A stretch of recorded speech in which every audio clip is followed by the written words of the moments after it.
बाद जब हल गया वो चला गया मूर्ति के साइड में और वो हल का निशान पड़ गया। जैसे नवरात्रों का है, नवरात्रे में भी हमारा एक पंडित नीचे बैठता है जहाँ भंडार है और एक मूल स्थान में बैठता है। मतलब जो माता का मूल स्थान है हाँ, वो मसेरन में है। बस ये और राज दरबार में जिसके कार्य ना बनते हो पर जायज होने चाहिए उसमें बल देती है। यह कार्यक्रम प्राउडली स्पॉन्सर्ड है रिफ्रेश मैट्रेस द्वारा। रिफ्रेश मैट्रेस लेकर आया आपके लिए रिफ्रेश मैट्रेस एक्सचेंज मेला। कोई भी अपना पुराना मैट्रेस लाएं, चाहे किसी भी कंडीशन में हो, पुराना हो या ब्रांडेड हो, नॉन ब्रांडेड हो, और अपने घर ले जाएं एक नया मैट्रेस। आपको बता दें कि इस एक्सचेंज मेले में आपको मिल रहा है 2500 से लेकर 30,000 रुपए तक का एक्सचेंज बेनिफिट। देवता स्पेशल रिपोर्ट में इस वीडियो में हम आपको कहानी बताएंगे माता चामुंडा की। और माता का जो मंदिर है वो द्रंग में है। और मेरे साथ इस वक्त आप फ्रेम में देख रहे हैं दिनेश जी हैं जो माता के मुख्य गुर और पुजारी हैं। आपका सबसे पहले बहुत बहुत धन्यवाद, आप सबने समय दिया हमें।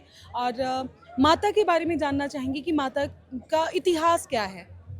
धन्यवाद आपका, हमारे इस माता के स्थान में आने का बहुत बहुत स्वागत। जहाँ तक माता की उत्पत्ति की बात है, हम तो पैदा भी नहीं हुए थे। हम क्या, हमारे एक दो पीढ़ी बुजुर्ग भी पैदा नहीं हुए थे जब माता का प्राकट्य हुआ। जो हमारे बुजुर्गों ने बताया है कि हल चला रहे थे तो ज़मीन से आवाज़ आई जैसे कोई और चिल्लाती है। उस वक्त ऐसा होता था कि बुजुर्ग लोग होते थे, थोड़ा अनपढ़ता ज़्यादा थी, तो हमारा गांव ऐसा है, उसमें हमारी सब जातियां हैं, ब्राह्मण की भी है, हरिजन की भी और राजपूत की भी है। तो हमारे जो बुजुर्ग थे वो सीधे चले गए गांव में कि ऐसा ऐसा हुआ और वहाँ जो है आवाज़ आई। उन्होंने अपनी भाषा में बोला कि वो ब्राह्मण तेरा दिमाग खराब है, आज तक नहीं हुआ, कैसे हुआ? बोले हो सकता है मैं गलत हूँ। एक दो बुजुर्ग और आगे साथ। दूसरी बार जब हल घुमाया तो नीचे से फिर आवाज़ आई। फिर वो हैरान हो गए कि कोई चीज़ है, जबकि उससे पहले वहाँ कोई स्थान नहीं था। बाद में एक हमारी हरिजन की लड़की को खेल आई माता की। उसने बोला कि मैं ऐसी ऐसी भगवती हूँ और ज़मीन में मेरी पिंडी है, उसको निकालना है। उस वक्त ऐसा होता था कि जो भी गांव में नई घटना घटती थी तो उसकी सूचना नंबरदार के द्वारा राजा को दी जाती थी। तो नंबरदार आए, राजा को सूचना दी कि महाराज ऐसा ऐसा है। राजा खुद नहीं आए, लेकिन उन्होंने अपना जो भी उनका आगे वो होते थे जो संचालन करने वाले राजपाट का, वो भेजे, उन्होंने गए और उन वहाँ भी वैसा ही हुआ। फिर जब दोबारा खेल आई, फिर माता ने बोला राजा को, फिर राजा को बात माननी पड़ी कि मैंने प्रकट होना है, बाकी मेरी पिंडी है वो निकालनी है। पिंडी निकाली। पिंडी निकालने पर जो दूसरी बार हल गया, हमारे मंदिर में बाकी मूर्तियां बना के की है, एक मूर्ति है लास्ट में, मौका मिलेगा मैं आपको दिखाऊंगा, उसमें हल गया है। वो चला गया। तीसरी बार जब हल गया वो चला गया मूर्ति के साइड में और वो हल का निशान पड़ गया। मूर्ति की स्थापना हुई। पूजा हमारे को राजा ने दी, हमारे को आर्य वालों ने पूजा नहीं दी है। ये मानुषी पूजा नहीं मिली, हमें राजा के द्वारा दी गई है। फिर माता को पूजा का जो है शासन मिला, उसमें धर्मार्थ मिलता था 2 रुपये महीने के मलक, वो पूजा की सामग्री भी और उसमें मतलब उस पुजारी की मेहनताना भी 2 रुपये में। और ये आज मिलता रहा। जब राजा का संचालन खत्म हुआ, प्रशासन के पास गया, वो चीज़ें जो है वहाँ बंद हो गई। लेकिन हमें आता था नगरोटा में लक्ष्मी नारायण, द्रंग की हिडिम्बा, चकनवाड़ी देव और माता चामुंडा, हमें 2 रुपये महीने के हिसाब से जो है अब तक मिलते रहते थे। ये होता रहा जी। उसके बाद कोई प्रश्न नहीं, कुछ नहीं होता था। पहला गुर जो है, एक हमारा हरिजन का गांव है, उसको पकड़ा माता ने, पर ऐसे रोज प्रश्न नहीं, कोई इतवार को नहीं, कुछ नहीं। जब कोई चीज़ पूछने की होती थी तो तब उसको बुलाया जाता था। हार इकट्ठी होती थी कि कोई बीमारी या कोई भी चीज़ होनी कि माता ये कैसे हुई, तब उसको बिठाते थे। रूटीन में कुछ नहीं था। उसके बाद हमारे परिवार में गुर जो निकले तो मेरे पिताजी निकले पहले। मेरे दादाजी के संतान जीती नहीं थी, मर जाते थे। 8-10 बच्चे हुए। पिताजी गर्भ में थे तो हमारी दादी जी मंदिर गई, अकेली गई कि 9 बच्चे मर गए। उस वक्त कोई परिवार नियोजन नहीं होता था, जितने भी बच्चे होते थे चलते रहते थे।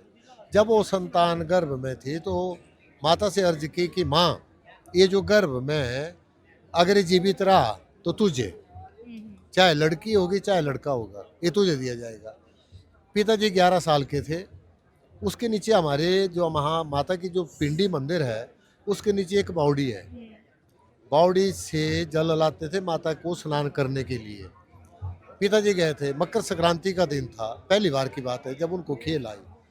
पानी की गागर उठाई थी, उस वक्त नलके नहीं, कुछ नहीं होता था, ना बाल्टियाँ होती थी। गागर उठाई थी, माता का पादका होता है, स्वस्थान बोलते हैं हम उसको, बस वहाँ पहुँचे थे और उनको खेल आ गई।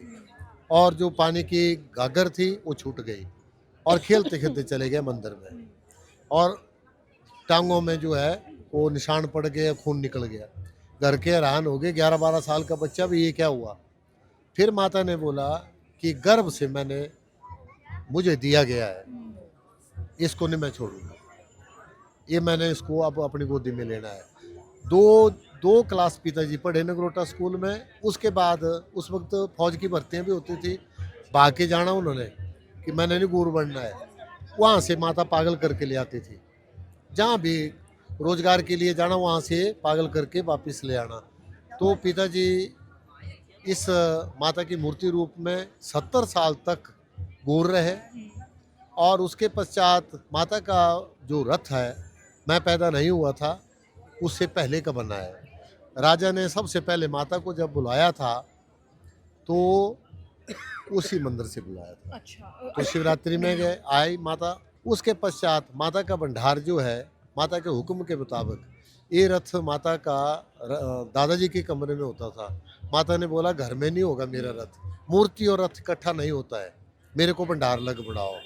तो 1964 में भंडार जो है वो नीचे बनाया गया, रथ आ गया नीचे, गुर आ गए साथ।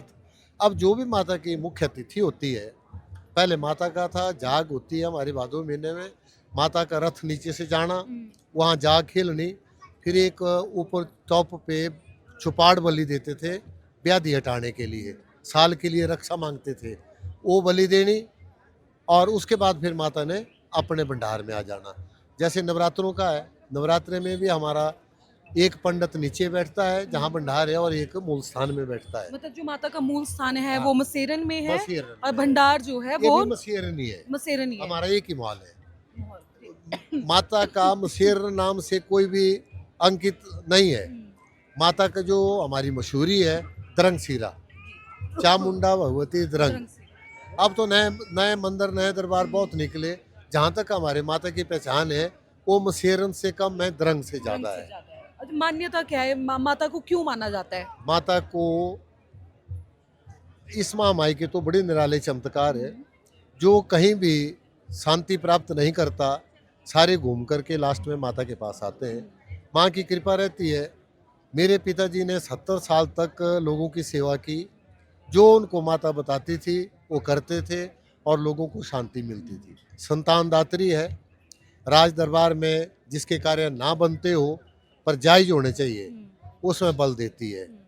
और दूसरा, किसी भी प्रकार का तांत्रिक विधि से कष्ट हो, शारीरिक कष्ट के लिए भी माँ अपना आशीर्वाद देती है, दवाई में भी बल देती है।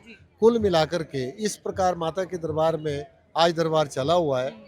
मेरे को 8 साल हो गए पिताजी की स्थान गद्दी के ऊपर बैठे हुए। तो टोकन नंबर होते हैं प्रश्न के लिए। पीछे माँ हमारी नदौन गई, ज्वाला जी गई, कुल्लू सैंज गई, दूर दूर से लोग आते हैं। हिमाचल से नहीं, उत्तराखंड तक के लोग आते हैं, माता का गुण प्राप्त करते हैं, शांति प्राप्त करते हैं। माता मन्नत पूरी करती है और लोग खुशी से अपने घर में माता को बुलाते हैं। माता की 3 तिथियाँ बड़ी मशहूर है, 2 नवरात्रे, असौज और चैत के हवन पाठ चलता है और लास्ट में विशाल भंडारा होता है। और एक हमारी माता की जाग होती है जो हमारे द्रंग सिरे के सभी देवताओं से अलग होती है, जो देव परंपरा का निर्वहन है। शायद ही मतलब जो मेरे पिताजी करते थे बाकी गुरु नहीं कर पाते, जो इस विधान है जाग का। दूसरा, खपर भरने वाली है, सबसे आगे चलती है। जो भी कार्य करना हो सभी देवी देवताओं के साथ जो है हर देवता बल लेते हैं। इसका ये माता की प्रसिद्धि है, ये माँ का हमारा इतिहास है। बहुत बहुत धन्यवाद जी। फेसबुक पर पोल स्टार हिमाचल का पेज लाइक करें और यूट्यूब पर हमारा चैनल सब्सक्राइब करना ना भूलें।